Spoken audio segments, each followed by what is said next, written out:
Hey guys, welcome back.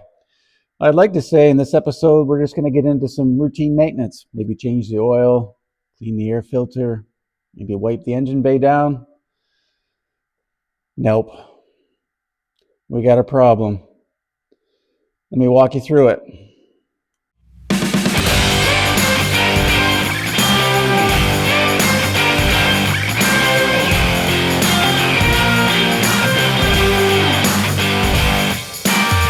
Here might be a couple clues.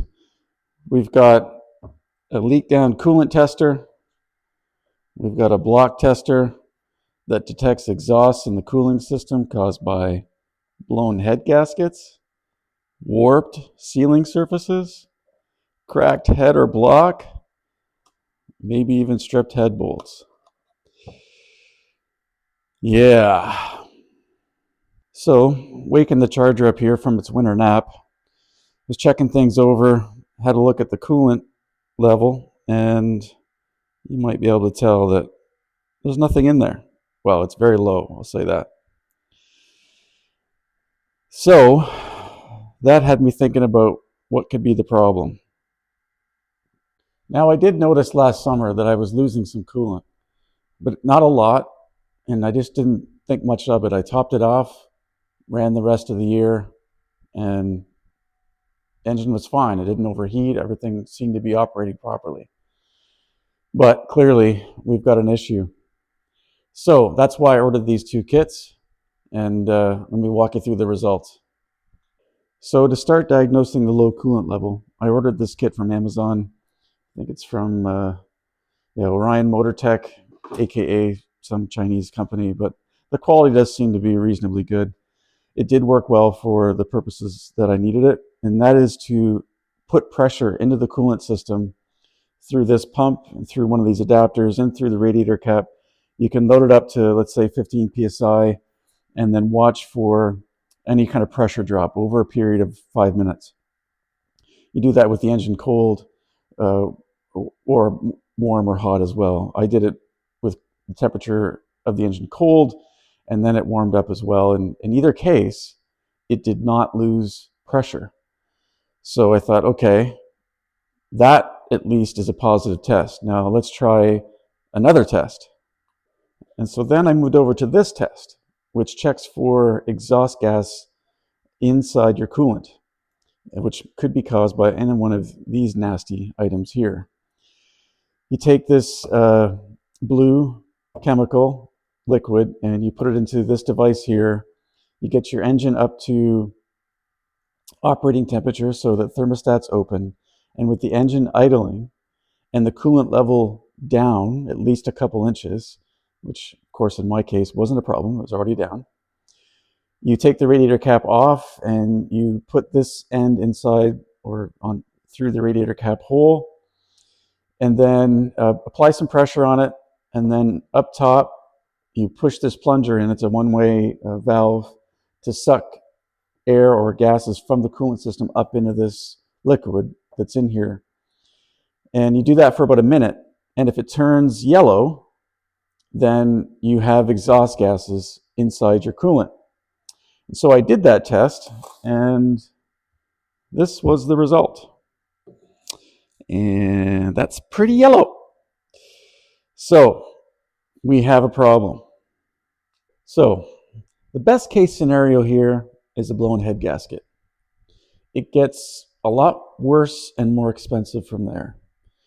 Could be a cracked head, could be a cracked block, or something else that is somehow allowing combustion gases into one of the coolant passages. It's likely one of those three options. Cracked block, that's going to be a bad day. Blown head gasket, a couple $100 of gaskets, and we're probably going to be back in business and good to go. The only way to know that is to strip this engine down. So that's what we're going to get busy doing now.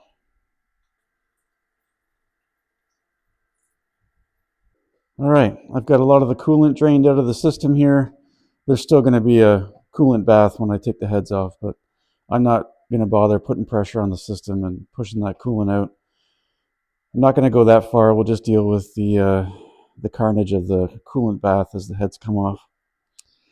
Before we jump in, I thought I'd just give you a bit of backstory on this engine. So this is originally a motorhome 440. I got the block here in Nova Scotia back in, I want to say 2022 or 2021, something like that. And then I built this engine in 2023. I had the block machined. It's punched out 30 over and had the decks trued up and shaved off. I think it was in the end 15 thou. And then, of course, it was tanked, Magnaflux, the whole works at the machine shop. And then I brought it back and I put a 440 Source stroker kit in here. So it's now a 505 with the crank stroke and the 30 over. It's a 505. It's a full roller, top and bottom, comp cams, roller lifters, and then Harlan Sharp roller rockers. As you can see, I've got the Edelbrock RPM dual plane on there, and importantly, the Trick Flow 240 heads, which really wake up these 440s and gives it the compression that it needs to really perform. This is a 10.5 to 1 compression now, but might not be that with the what I hope to be just the head gasket leak or blown out head gasket, but we'll get to that. So I built this in 2003, as I said, and I had it on the road now for 3 summers, and it's got 15,000 kilometers on it. So that's a bit of backstory. Now let's start stripping this thing out. I'm just going to time lapse this thing, and then I'll pick you up as I pull off the heads and we get a look at what we're in for.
All right, gone as far as I can go on top here until I get the headers unbolted at the collector.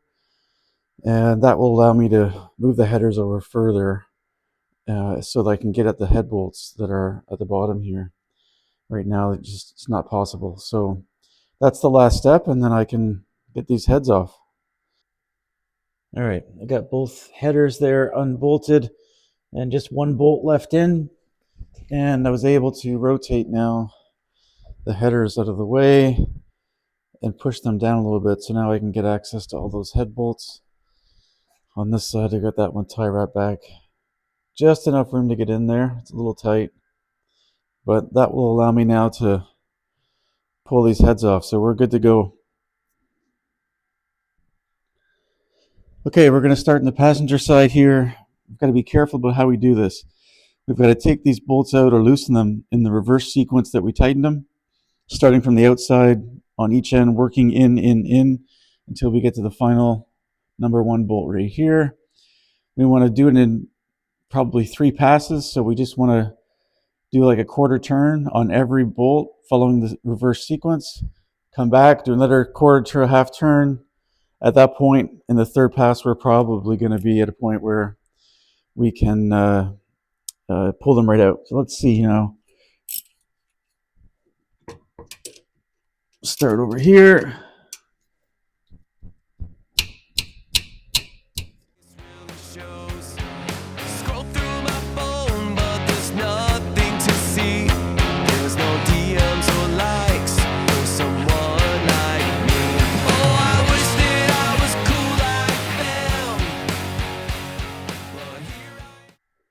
Okay, we are ready. Got the bolts out of the passenger side here. Let's see if we can bring this baby off. Oh, she's already loose. Okay, good, I think. Expected that to be stuck on there.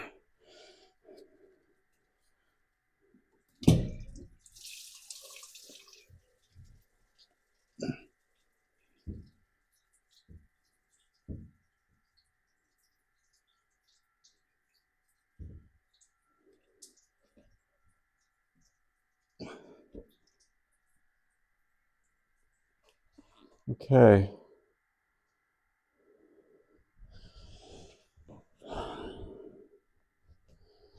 You can see this piston here is all I'll say cleaned off, and I wonder if this is the problem child.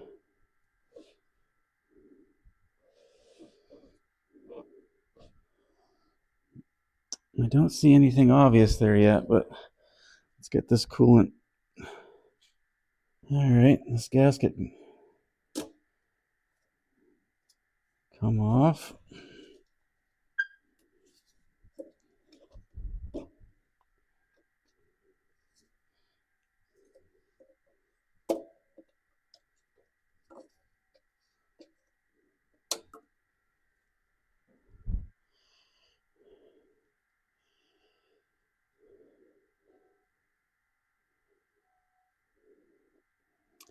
I mean, visually, I don't see anything yet,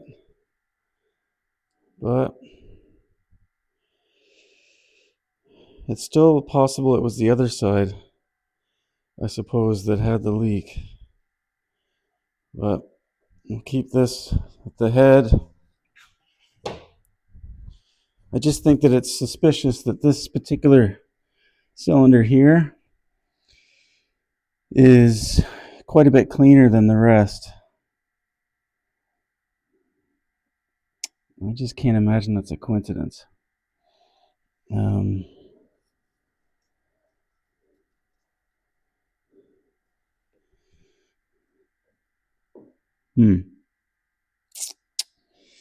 don't know.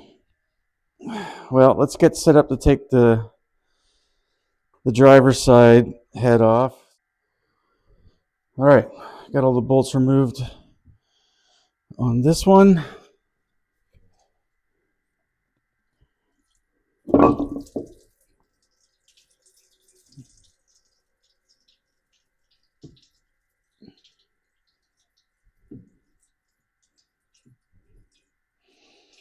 Got some cleanup to do.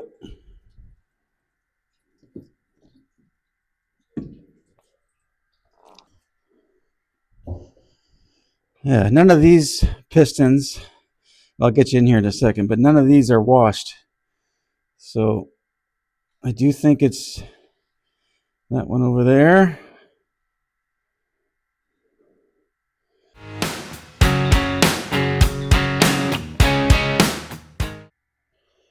All right, well, here's the head from the passenger side. You can see how number 6 has clearly been washing.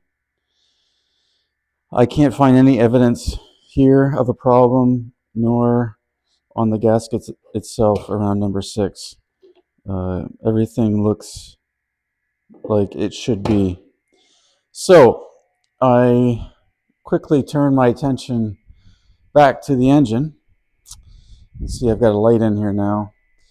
I moved number 6 to bottom dead center and wiped the cylinder, and I found the problem. Hopefully you can see that, but let's see if I can. Right there.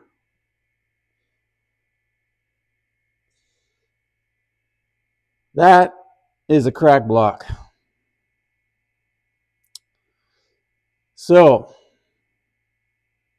we're screwed. This thing's got to come out. I'm just beside myself. I don't know what went wrong with that. I just don't know. I can't explain it.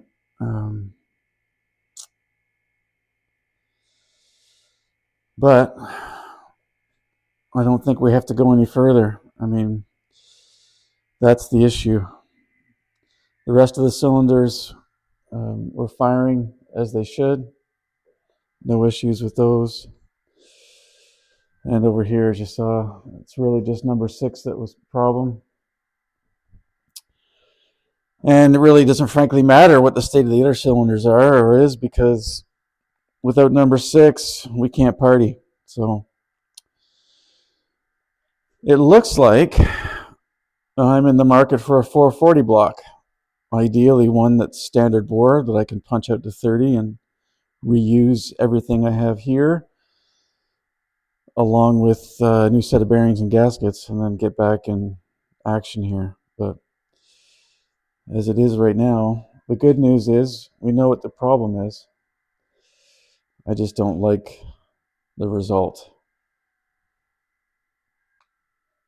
Well, I guess we're going to wrap things up here. There's not much more I can do right now.